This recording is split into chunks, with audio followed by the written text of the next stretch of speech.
and I'll say, "Hey, what do you remember about our times together?" It's always this chapter that they remember, and they'll usually say, "Oh yeah, pursue women," and I'm like, "That wasn't completely it," and they're like, "Oh yeah, yeah, yeah, pursue godly women." I'm like, "Yeah, Yeah. one more piece to that."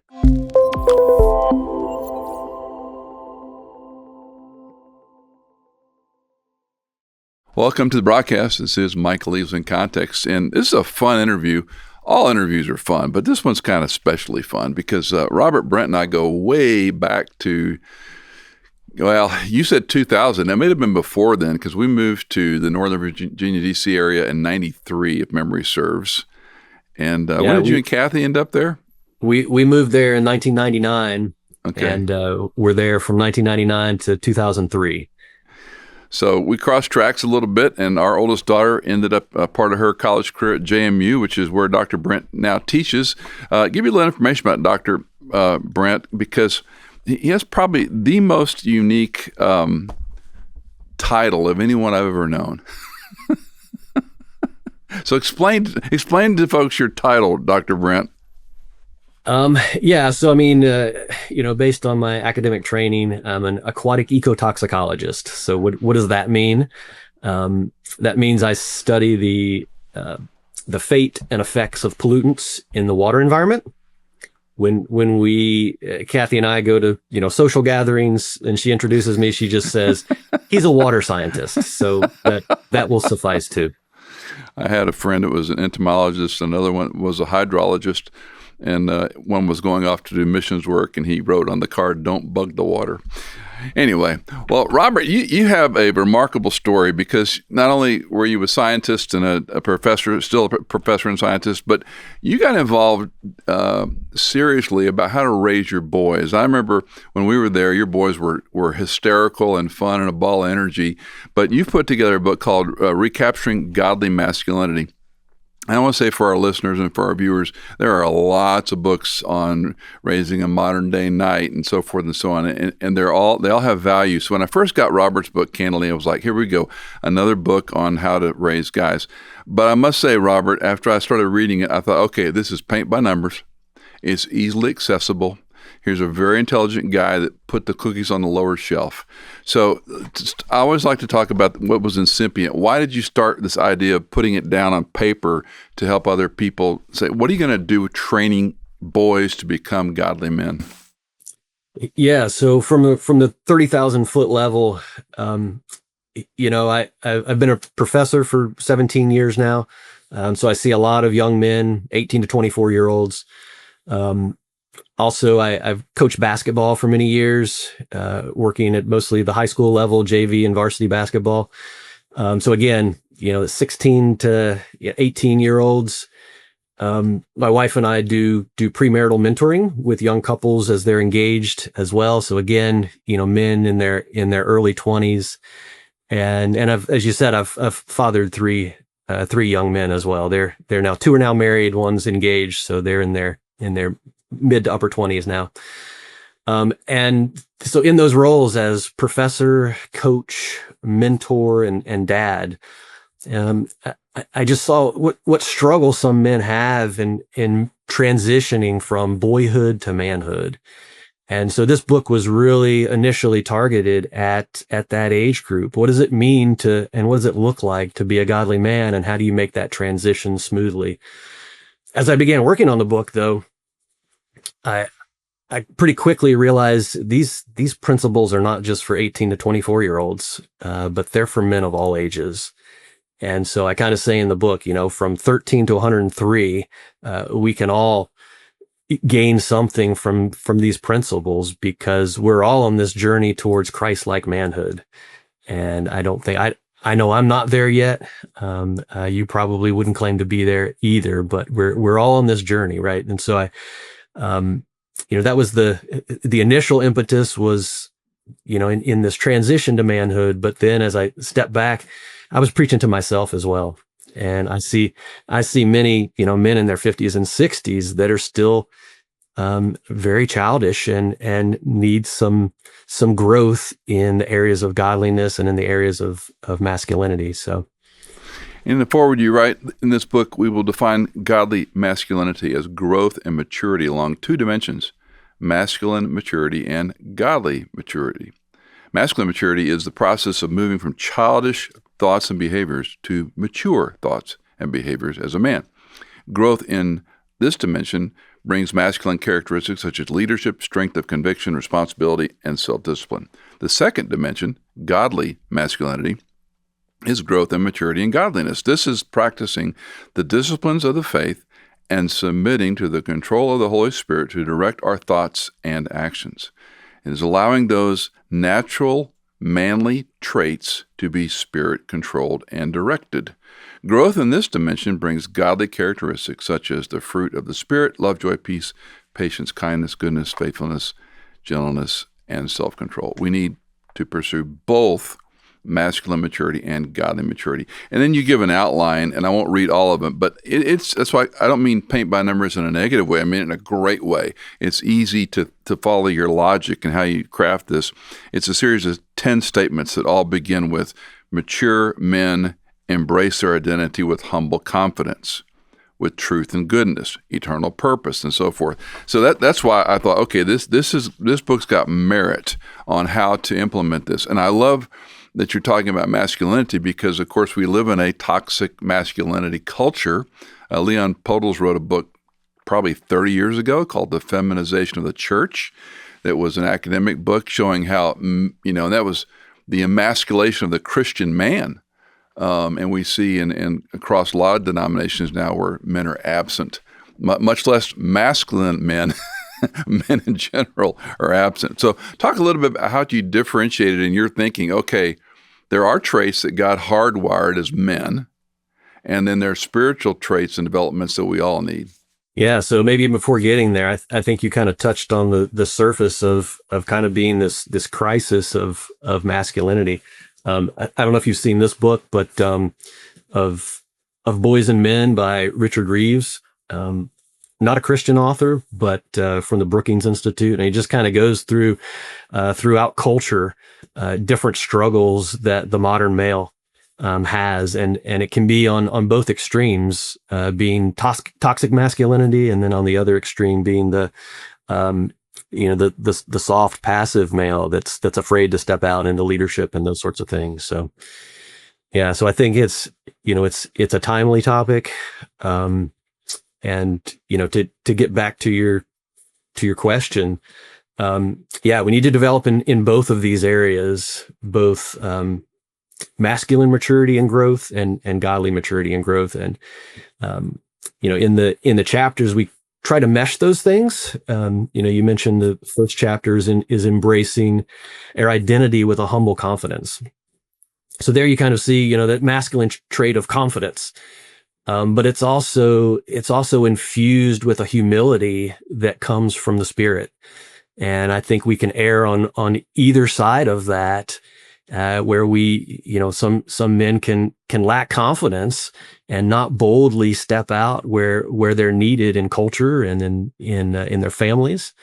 And then on the other side, we can have, only confidence and no humility as well. And that's where we get into some of that toxic masculinity. And we lead in a domineering way. And, we lead by sheer power and will, not with gentleness and a strength that comes with gentleness.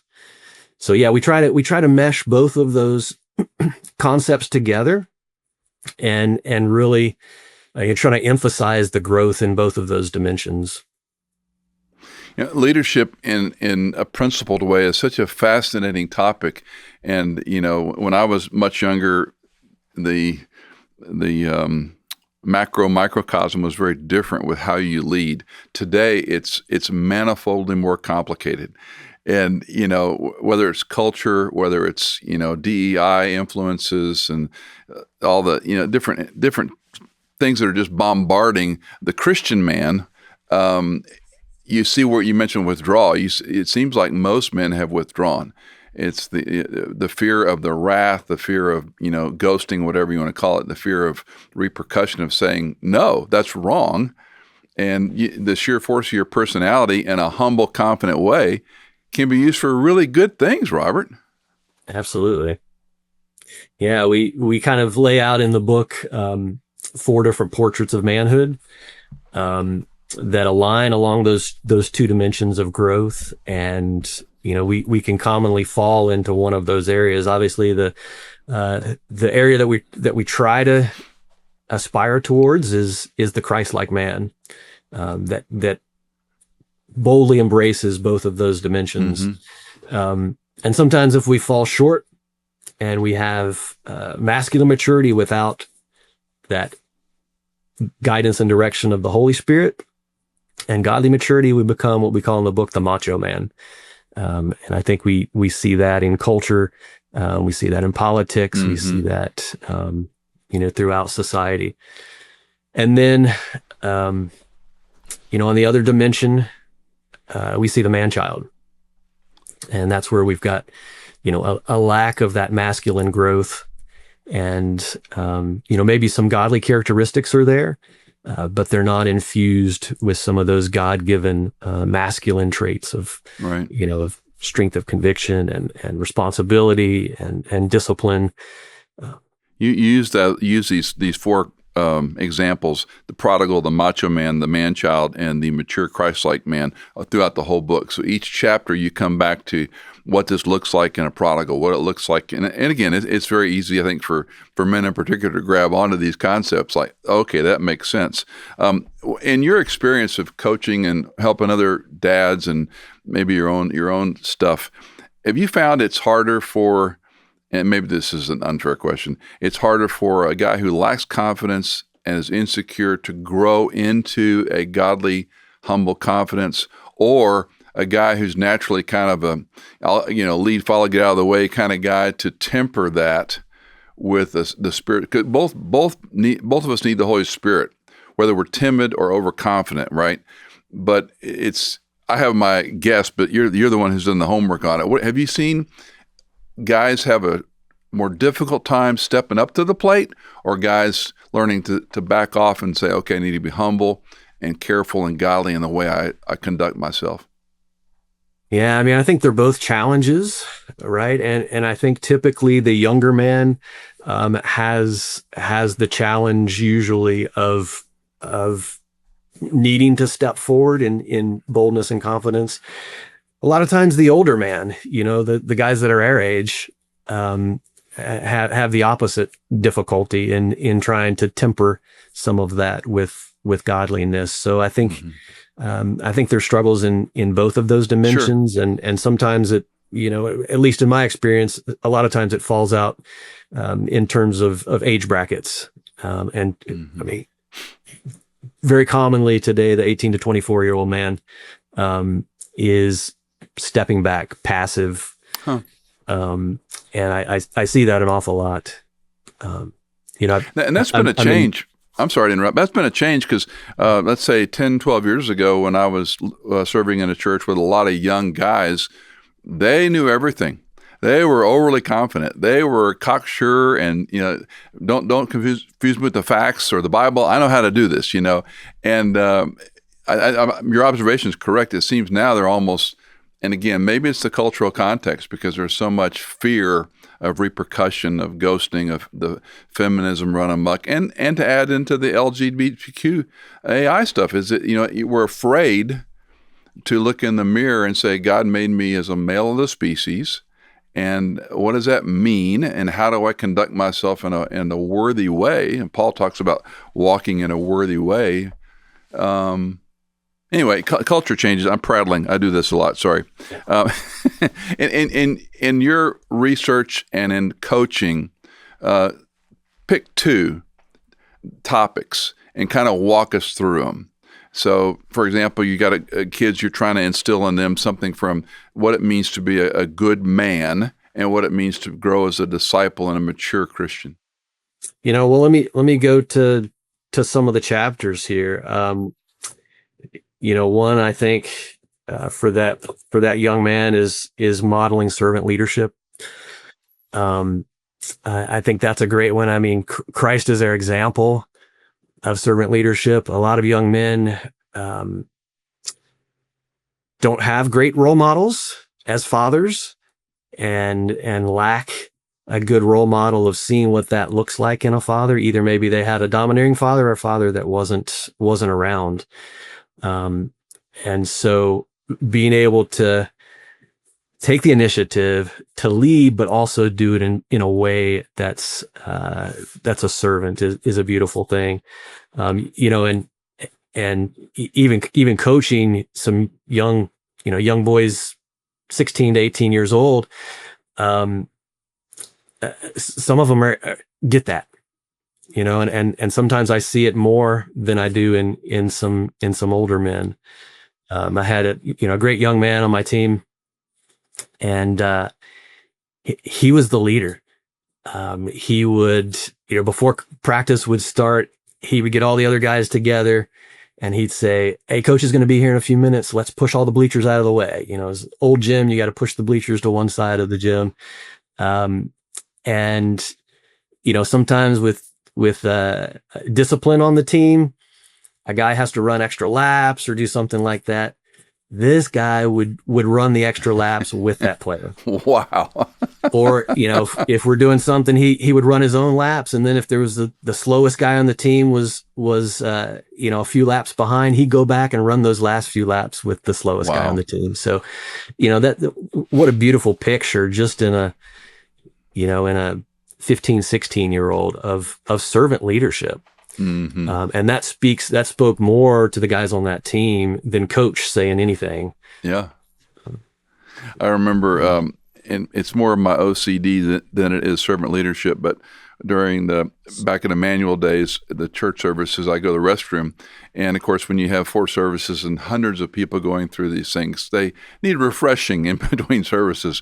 And there's paper towels and water and stuff all over the place. And I would just pick up a handful of paper towels, wipe down the counter, push down the trash can, clean things up a little bit, pick up this, that, and the other. And the number of times I got caught doing that by some smart aleck would say, "Oh, I didn't know you were the janitor too." It's like that wasn't the point. But there were occasions when someone said, "Golly, that really spoke to me, that you weren't above." I mean, well, no, this is just common courtesy. This is like any, but we assume a young man like that, and I would love to talk about father wound here as well, because so many young men we all have some measure of father wound, and how you grow through that or learn from it or maybe never recover from it. Is this nature nurture, Robert? Are some guys wired this way naturally, and how much can we nurture them in this direction? There's probably a little bit of that, but I think we're all wired as men, in a certain way. And I think we have these God-given characteristics. Sometimes we don't develop them, right? And sometimes that father wound might squash some of those for a while. But I believe that these are God-instilled qualities that he's given to each man, hardwired right there in our DNA. A lot of times, especially as older men, maybe we. So here's the common thing that happens in the church lobby. Men walk in, "Hi, how you doing?" "Fine." "How are you doing?" "Fine, fine, fine, fine." Everybody's fine, right? We're all fine, and we don't get to the heart of who we are as individuals. We don't get to the deep stuff of life, and we don't easily share that with one another. And as a result, we don't sharpen one another like we're called to. We use the example in the book of iron sharpening iron, and there's a couple, characteristics that are necessary for that process. I always say, notice it doesn't say iron sharpens Jell-O.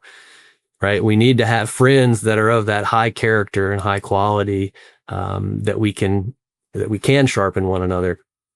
But it also takes some friction. That process of a sword or a knife on a sharpening stone. That's a process of friction, and we need to have and be able to ask those tough questions to one another and to hold one another accountable. And then there's also the aspect of contact and constant contact. couple swipes across the sharpening stone doesn't do it. But in our relationships, we need to have, constant contact with one another and continue to be in one another's lives, in a way that's not just, how you doing? Fine. Right. And I think, a lot of times, small groups of men, in our church, we call them trios, 3 guys that get together on a weekly basis and just share the deep things of life. The first question in those groups each week is usually, how is it with your soul? Kind of a tough question to answer with a one-word answer of fine. Because we're trying to get to those deep things of the heart and deep things of the soul. So yeah, as iron sharpens iron, we need those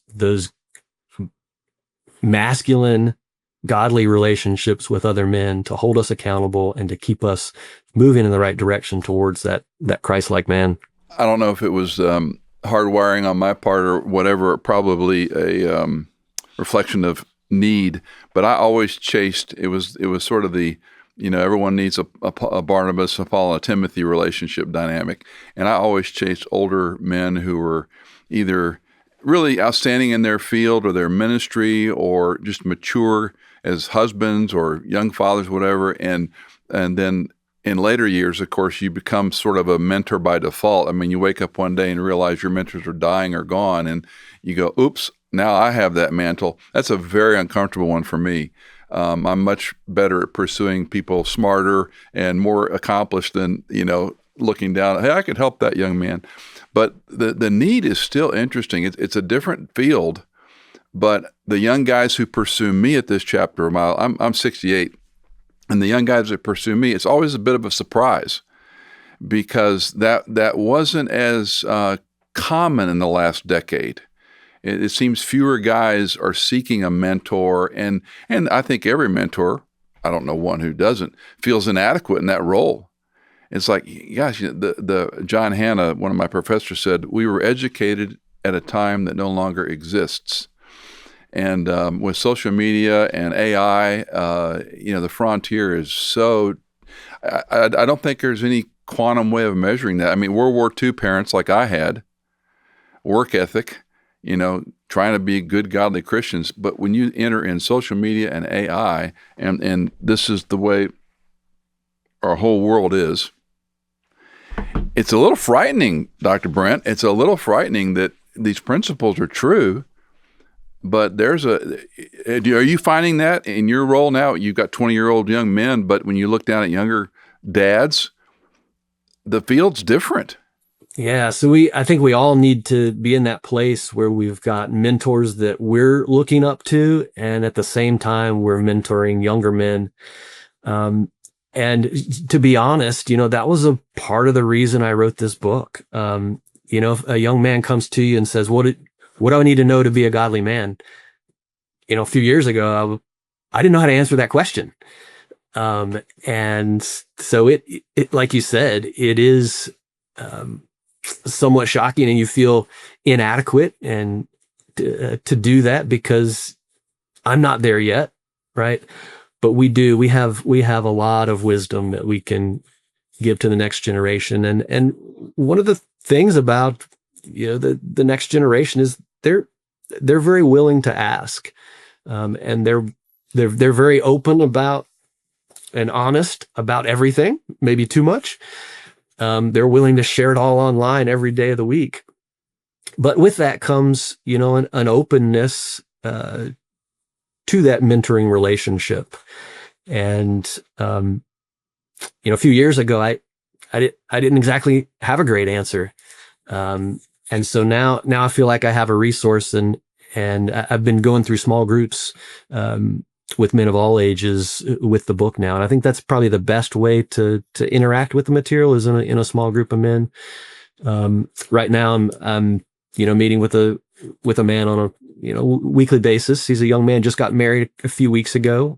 I was honored to have done his wedding, and, we're just getting together and kind of going through the book chapter by chapter and talking about those things that he's currently struggling with. And I can share some of my experience from, my history and past as maybe in some cases, conquering that particular issue and moving on to the next one. So yeah, I think it's a great relationship, and we need to be seeking those out too. I think sometimes we wait till folks come to us, which is great, but we need to be putting ourselves out there in some positions and roles where young men know that you're open and receptive, and they can come for that type of guidance and mentorship. It's so interesting. And again, some of it's personality, extrovert, introvert, this type of thing. But I've never had a problem pursuing other men. And over the years, people say, I wish I had friends like you. And I go, well, you have to work at it. It's a lifelong thing. I mean, I've got a friend from third grade. We're still close friends. And another one, 45 years we've been close friends. And that didn't happen overnight. There were connections. In fact, we just had one of these couples stay with us for about a week. And we've been friends for over 40 years. And there's just a treasure of, relational constructs. And it works both ways. To your point, Dave Gibson, as I'm talking about this one guy, he's the one that used the phrase, Easley, I don't know if you need a dope slap or encouragement right now. But he's willing to tell me the truth, and vice versa. I can get in his grill and say, hey, you need to get out of this. This is not healthy. And boy, to have a friend that, iron sharpens iron, loves you that much to say, this is dumb, this is stupid, get away from that. Or you need to step into that. You need to have courage. And he's told me that 100 times over the years. Michael, you need courage to go do this. You need to step into that relationship, move with courage. And just what I needed to hear. And sometimes, we're kind of blinded to our own blind spots, right? And we don't see those pitfalls right to the right and to the left. And a good close friend that's a godly mentor can point those out to us. It's huge. Where either we don't see them, or we're just justifying our actions, and we're refusing to see them. Yeah, so we need each other to point those out. Talk a little bit about, in your last chapter, mature men pursue godly women with purity. And this, of course, with pornography and the access on all devices at any moment, anywhere, any place, and kids are smart. Young men are smart. Completely different world than what you and I grew up in. I still remember in third grade riding my bike in my neighborhood with my best neighbor friend, and there was a Playboy or some magazine in the gutter, literally. And it was the first time I'd ever seen a picture like that. And we both stopped on our bikes and just stared at this book.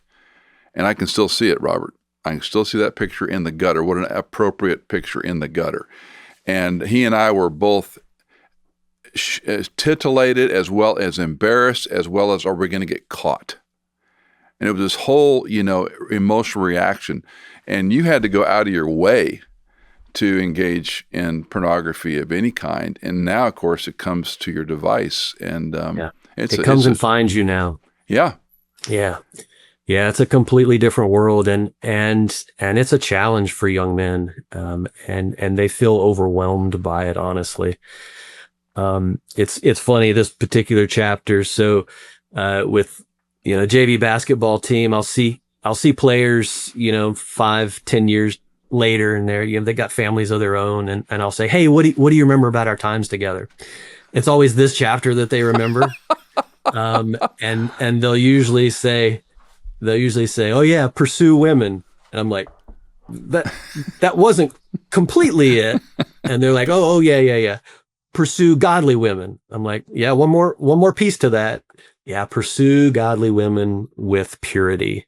And so that's the key there. And that's for both, single young men as well as for married men.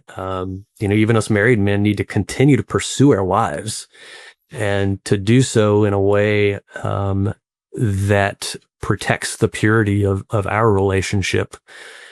I liken those sexual desires in us, which again God designed. I liken it to a campfire. It can provide great warmth and security and pleasure.